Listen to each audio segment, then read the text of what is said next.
se trouve que au début de janvier 1610, une date capitale pour l'histoire de la science, il y a la Lune et Jupiter qui sont très proches, mais ça se produit tous les mois, donc c'est normal qu'il l'observe. Donc il observait la Lune, il observait Jupiter.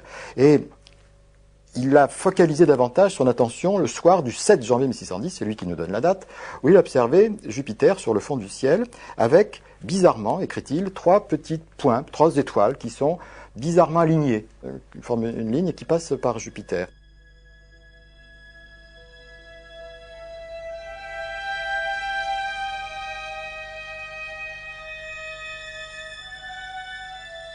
Des alignements comme ça de 3 étoiles, c'est pas très fréquent, il n'en avait en tout cas pas encore observé avec ce lien. Donc il retient cette observation et le lendemain, d'ailleurs il le dit lui-même, par je ne sais quel hasard, je retourne à cette observation, qu'il avait déjà dessinée d'ailleurs, et il constate qu'il y a encore un alignement, mais qui n'est pas du tout celui qu'il attendait.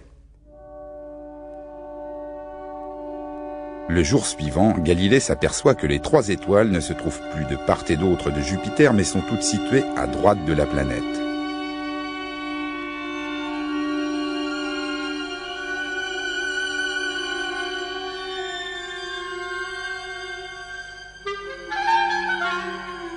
Au grand désespoir de Galilée, la nuit suivante, le ciel est nuageux.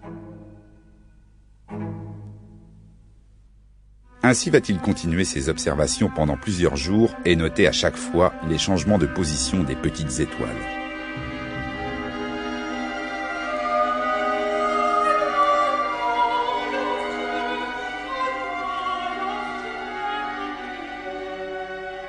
Le 10 janvier, il y en a 2 d'un côté, une de l'autre. Le 11, la même chose. Le 12 encore. Le 13, pour la première fois, il en voit même 4 qui sont autour. Donc petit à petit, il va comprendre qu'il y a quelque chose qui est peut-être en train de tourner autour de Jupiter et non pas sur le fond du ciel.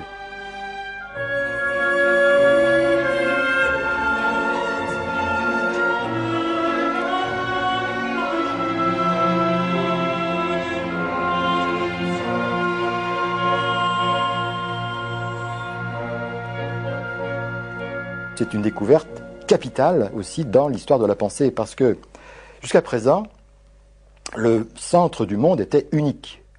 C'était la Terre. La Terre était centrale. C'était le monde aristotélicien. C'était le monde tel que l'envisageait l'Église, puisque l'Église avait repris les dogmes d'Aristote au Concile de Trente.